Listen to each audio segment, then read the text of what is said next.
大家好，我是戴眼镜拿着话筒拿着塞片片。今天咱们要聊的是《九号密室》第5季的第6集。作为第5季的最后一集，这一集的惊恐反转程度5颗星，请大家随时注意高能预警，而且一定要看到最后，看能不能猜中结局。这集一开头就是个奇怪的画面，警员小白吐着血来了个内心独白。他说警匪剧里有个老套路，就是新来的搭档总会在节约的时候领便当。看情形，这次领便当的就是小白。And here I am, the living embodiment of that trope. Well, I'm not living anymore. 原来本集的9号指的是警车的编号，那小白到底是怎么死的呢？让我们把时间调回2天前的夜晚，当时小白被上级分配给老警察胖虎做搭档，胖虎带着小白来到一个墓地附近盯梢，据说这里经常发生非法交易。小白作为新人，主动给胖虎买了咖啡，他很懂礼貌，进车前还敲了敲车门。虽然小白如此好心，不过胖虎不太买账，因为小白比较养生，咖啡里边放糖，给胖虎的咖啡也是无糖的。小白说这对胖虎的血压好。胖虎还是怀念以前的搭档，他俩以前盯梢都是喝红牛吃薯片，新搭档小白却是个素食主义者，巧克力都不吃。虽然小白自己解释了一下，说他每个月还是会开1次荤的，但胖虎还是觉得新搭档很无趣。警车里的气氛有点尴尬，小白主动和胖虎聊起了往事，他想让胖虎说说他以前的搭档。胖虎一脸肃穆，他之前的搭档已经惨死，而死的地方正是小白所在的副驾驶。大晚上的聊死人不太吉利，而且小白胖虎又身处墓地，小白赶紧找一话题问胖虎：“咱们这是盯的什么梢啊？半天了只看见墓碑看不见人，而且哪有用警车盯梢的？这不是告诉别人这里有警察吗？”胖虎说：“你新人不懂，这里如此荒凉，正是非法交易的好地方。咱们开警车来，就是为了震慑一下他们。”胖虎这个盯梢的逻辑让小白有点迷，不知道是不是怕小白继续追问，胖虎又甩了一个谜语出来。The one that makes it sells it, the one that buys it never uses it, the one that uses it never knows that he's using it. What is it? 这个谜语的答案是棺材，棺材就是买菜的人不用，用它的人也不会知道自己在用，因为都死翘翘了。胖虎掌握了话语的主动权，他告诉小白，以后咱们会经常盯梢，你得储备好多这样的谜语打发时间，不然时间长了，你脑子里会涌现出很多阴暗的想法。说着说着，胖虎饿了，他从储物箱里拿出个饭盒，饭盒里是什么马萨拉烤鸡。我查了查，这是个印度菜，主要配料是印度咖喱，这个咖喱味道特别浓，而且放了好几天了。小白说自己的鼻子很敏感，让胖虎别吃了。胖虎不情不愿地把烤鸡放了回去，小白觉得有点抱歉，便关心了一下胖虎。他问胖虎，搭档死后你去没去做心理咨询啊？看起来搭档的死对胖虎打击挺大，警局都传开了。胖虎说自己不想去见心理医生，至于原因他吞吞吐吐不说，而是又出了个谜语。小白对谜语无感，他也想出来一个游戏。 Well, we tell a story, and one of us begins every sentence with "fortunately," and the other one counters it with "unfortunately." 这游戏胖虎觉得新鲜，俩人就玩了起来。小白先开头说幸运的是我中了彩票，胖虎说不幸的是彩票丢了。小白又说幸运的是我在裤兜里找到了彩票，胖虎反转说不幸的是裤子刚洗完，彩票给洗烂了。这游戏俩人玩的挺来劲，都说到食人族要吃小白了，小白脑筋急转弯说幸运的是我的搭档来救我了。结果这句话让胖虎崩溃了。 Unfortunately, my partner was killed. He had his throat slit right there where you're sitting now. 这次胖虎没再憋着，对小白讲起了搭档惨死的事。那天也是个夜晚，胖虎和搭档出警盯梢，中途胖虎离开警车去印度餐馆买吃的，搭档在副驾驶等待。等胖虎回来，搭档就惨死了。这个话题太沉重，胖虎说着说着又沉默了。 第2天晚上，俩人再次来到墓地盯梢。胖虎白天没睡好，一是因为心里有事，二是因为楼下一直在吵闹。小白睡眠质量倒不错，说自己白天睡得像个死人一样。盯梢工作依旧无聊。胖虎又打开了话匣子，说起了警匪剧里最常出现的5个角色，分别是古怪的病理学家、第一次看到尸检就被吓尿的菜鸟警察、道德高尚、头发花白的局长，以及独来独往想在退休以前办个大案的老警官。小白接了一句，说老警官身边还是有个总是惹祸，最终却赢得了尊重的新搭档。话聊到这里，气氛不错。胖虎准备出去放个水。胖虎出去后，小白趁机把他那个怪物印度烤鸡给扔了。突然，警车里的呼叫器响了，指挥中心询问小白盯梢的公寓有什么动静。小白心说墓地哪有什么公寓？结果指挥中心又问码头那边也没情况吗？小白有点懵，难道本来需要盯梢的地方不是墓地？想到此处，小白先扯个谎糊弄了一下指挥中心。等胖虎回来，小白忍不住问他到底怎么回事。胖虎对问题躲躲闪闪，也没容小白再追问。呼叫器又响了，指挥中心说码头的嫌犯移动了，他们就要进行非法交易。胖虎抢过呼叫器，说自己正在和小白追击的路上，可谓是睁眼说瞎话。而且当指挥中心询问他俩位置时，胖虎更是演技爆发。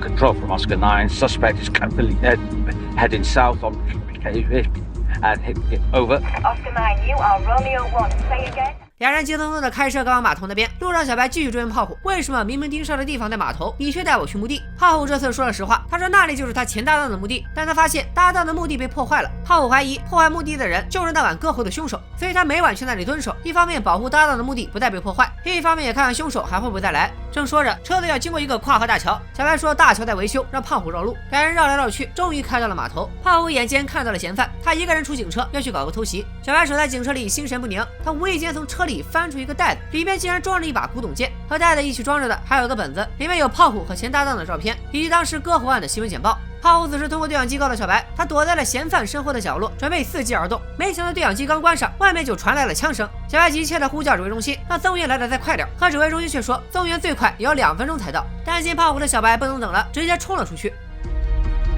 Oscar 9 from control. Instruction: do not approach suspect. Backup is on its way. Please acknowledge. Over. 难道小白就是在这里死去的吗？镜头一转，第3个夜晚悄然到来。胖虎毫发无损地坐在车里，小白也没事，他还给胖虎买了一杯印度奶茶。这次他也是悄悄车窗，胖虎让他进来。小白今天买的奶茶是含糖的，他现在不关心胖虎的血压了，因为小白现在已经不再是个新人，不用再假惺惺地保持关心。他昨晚勇猛异常，救下了和歹徒枪战的胖虎，还顺手击毙了嫌犯。胖虎感叹小白身手敏捷，小白开玩笑说，那是因为我不是垃圾食品，而且小白还不喝酒，所以今晚的庆功派对他也没去。胖虎调侃说，派对上还提供番茄汁呢。破了个大案，小白却并不觉得开心。胖虎祝贺他即将因此晋升，小白却说 Unfortunately, I'll turn it down. I'm a bit too long in the tooth for all that. 两人的关系融洽了很多，胖虎也想开了，他准备接受心理治疗，拥抱新生活。因为之前在车里发现过笔记本和古董件，小白对胖虎其实还有疑问，他又详细问了胖虎前搭档的事，得知胖虎当时只离开了几分钟，搭档就被割喉了，而搭档的墓地被破坏，主要是棺材板让人给砸开了。顺着话茬，小白说警方找到的凶器后来丢了，我知道就藏在咱们这辆车里。胖虎知道瞒不住了，他说自己不信警方鉴定科那帮混事的，他找了个朋友鉴定了一下，说那把古董剑是维多利亚时期的。他很疑惑，为什么会有人用古董杀人？小白觉得胖虎这么私下调查不合规矩，这案子才刚过去1个月，人家鉴定科还没来得及好好查呢。小白劝胖虎还是把证物交给警方。突然胖虎反应过来，他反问小白为什么对钱担当的死这么关心，是不是你小子带了窃听器要打小报告？小白赶紧自证清白，说我就是想帮你，别疑神疑鬼的。看到小白确实没带窃听器，胖虎意识到自己神经太敏感，他这些天都没怎么睡过觉，一闭眼钱担当的脸就浮现出来。小白表示理解，虽然警局有人怀疑钱担当之死和胖虎有关，但小白相信胖虎是无辜的。他让胖虎不要这么折磨自己，还讲了个笑话逗他开心。为了活跃气氛，小白给了怕了的胖虎一个暖宝宝，这个暖宝宝需要不停摇晃才会发热。 This looks bloody suspicious from outside. 俩人正摇晃着，忽然车顶传来了一个怪声，小白决定出去看看。小白出去后，有点害怕的胖虎拿出了古董剑防备。他看到窗外有人伸着大爪子经过，然后惊悚的一幕出现了。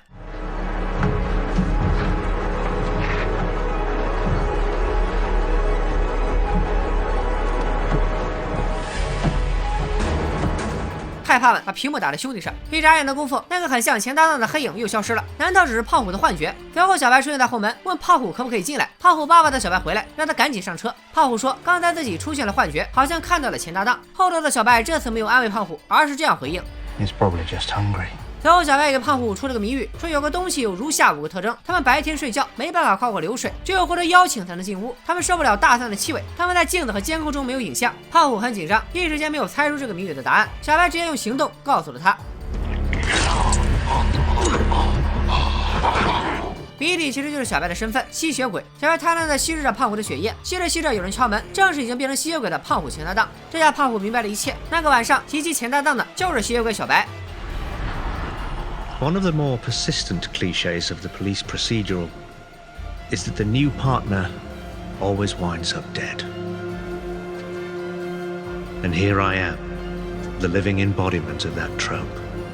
Well, I'm not living anymore. But my story, well, it's as old as time itself.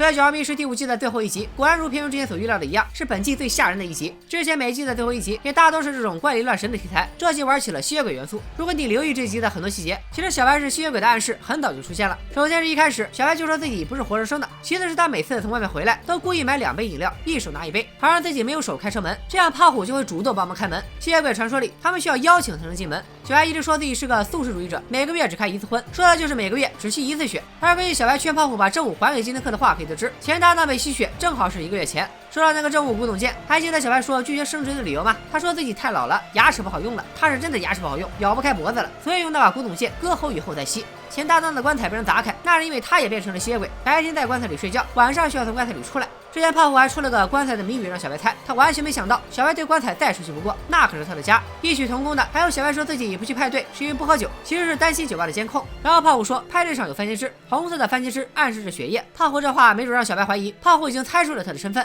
还有小白之所以受不了胖虎的咖喱，是因为咖喱的主要成分之一就是大蒜，大蒜可是吸血鬼最讨厌的东西。吸血鬼还不能跨过河流，所以在出警抓嫌犯时，小白害怕过跨河大桥，所以说大桥在维修，让胖虎绕路。像什么小白对胖虎说自己白天睡得可好了，像死人一样，那是因为吸血鬼就是昼伏夜出，而且也确实是死人。小白那次能轻松制服持枪嫌犯，也是因为吸血鬼过人的力量和速度。有同学可能要问，小白为什么还要救胖虎呢？直接让他死在码头不就省事了？我估摸着吧，小白可能也是想发展下线，难得和胖虎聊得这么投缘，把他变成吸血鬼和自己多半多好。这一集里也有这么暗示，小白在剧中的原名叫瓦尼，他用的古董剑是维多利亚时代的，维多利亚和吸血鬼的首字母也是维。大结局里也出现了兔子雕像，就在小白查看胖虎的笔记本时，简报上出现了兔子雕像的照片。最后再说一个这集的恶趣味，小白之前一直给胖虎买不含糖的咖啡，真是为了保证胖虎的健康，要不然吸完血得了高血糖可咋整？而吸血那天，小白又买了含糖的奶茶，其实是为了让胖虎血压升高，他这老家伙更容易吸。好了，九号密室第5季到此为止就全部解说完了。不知道大家觉得这一季的九号密室怎么样？可以打几分呢？而且在这6集中，大家最喜欢的又是哪一集呢？欢迎大家留言弹幕告诉我。咱们下一季的九号密室再见吧，拜了个拜。